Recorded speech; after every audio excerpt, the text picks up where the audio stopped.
जय मसीह के दोस्तों, आप सभी का एक नई वचन में स्वागत है।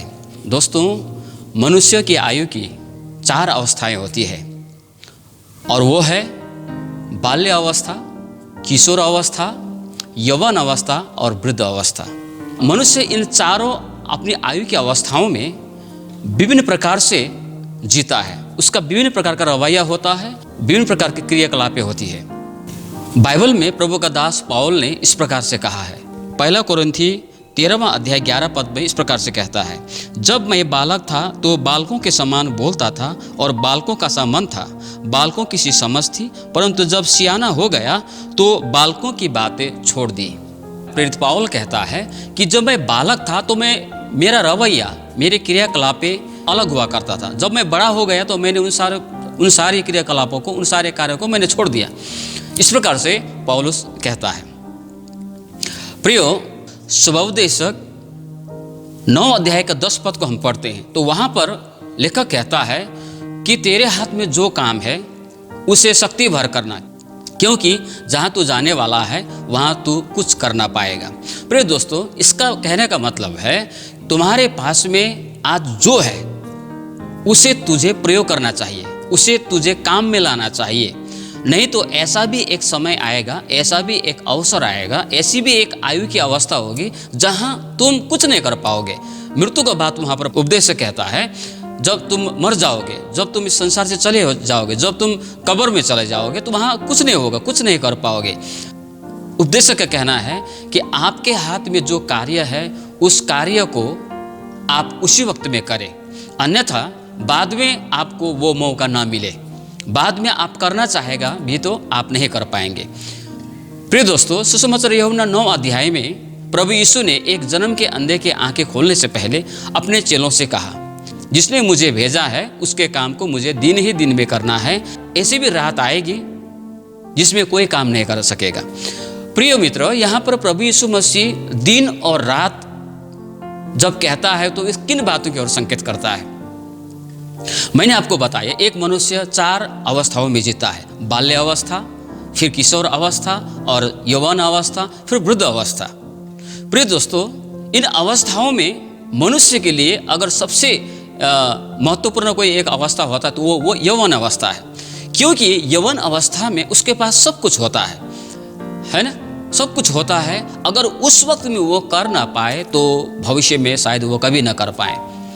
प्रियो, मैं आपको इस विषय में आपको आगे ले जाना चाहता हूँ कि आज का इस छोटी सी मनन में मेरा कहने का तात्पर्य है, जब एक व्यक्ति जब यौवन अवस्था में पहुँचता है, वृद्ध अवस्था में जाने से पहले उस व्यक्ति के पास में शारीरिक क्षमता में, शारीरिक क्षेत्र में भी सब कुछ होता है।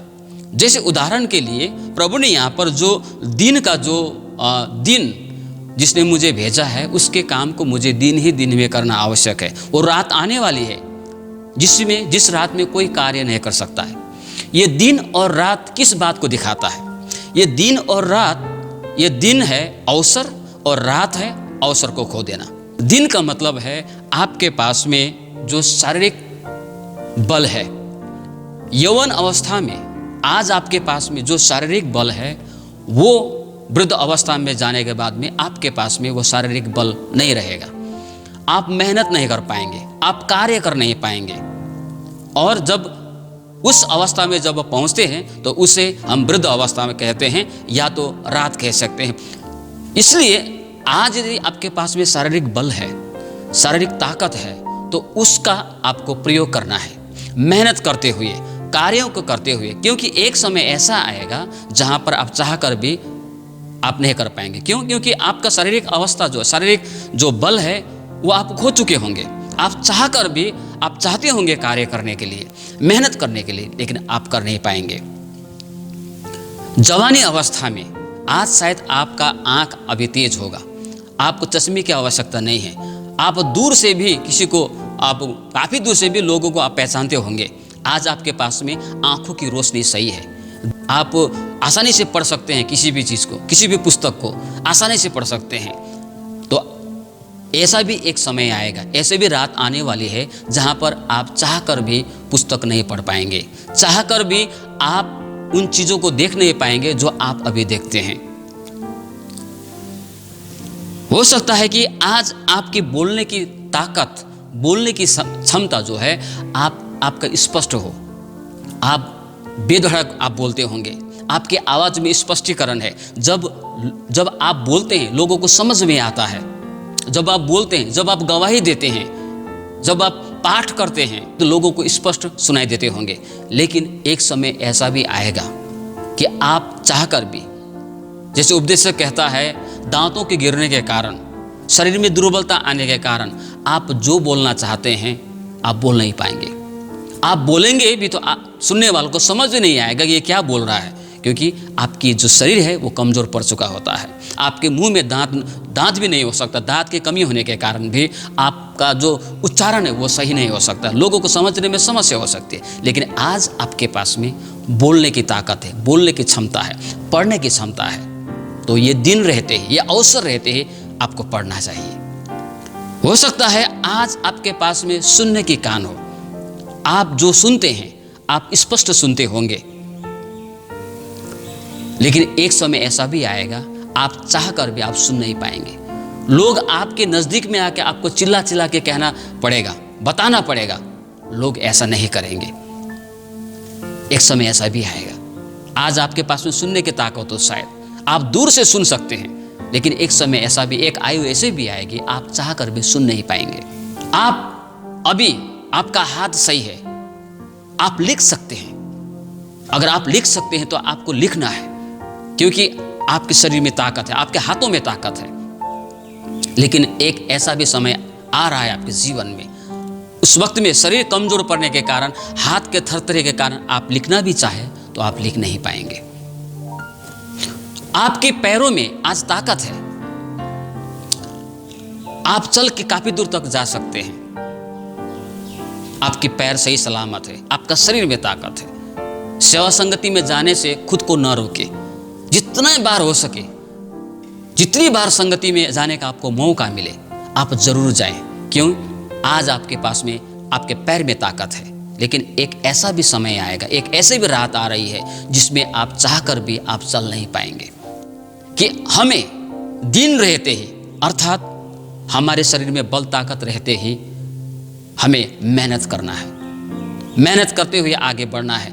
एक रात ऐसा आएगा कि हम मेहनत नहीं कर पाएंगे।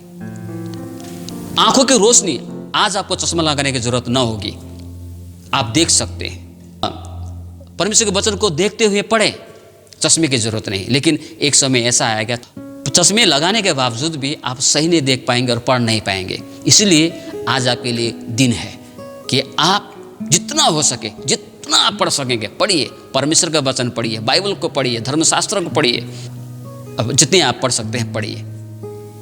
आप जितने लिखने की आपकी ताकत है, आप लिखना जानते हैं, लिख सकते हैं, आपको लिखने की वरदान आपको प्रभु ने दिया है, तो आलसी ना करें, लिखते जाएं। गीतों को लिखें, भजनों को लिखें, वचनों को लिखें। जब आप कहीं से किसी वचन को सुनते हैं, अपने डायरी में लिखने के लिए आप ना हिचकिचाएं। एक समय ऐसा भी आएगा आप लिखना भी चाहें तो उस वक्त में आप लिख नहीं पाएंगे।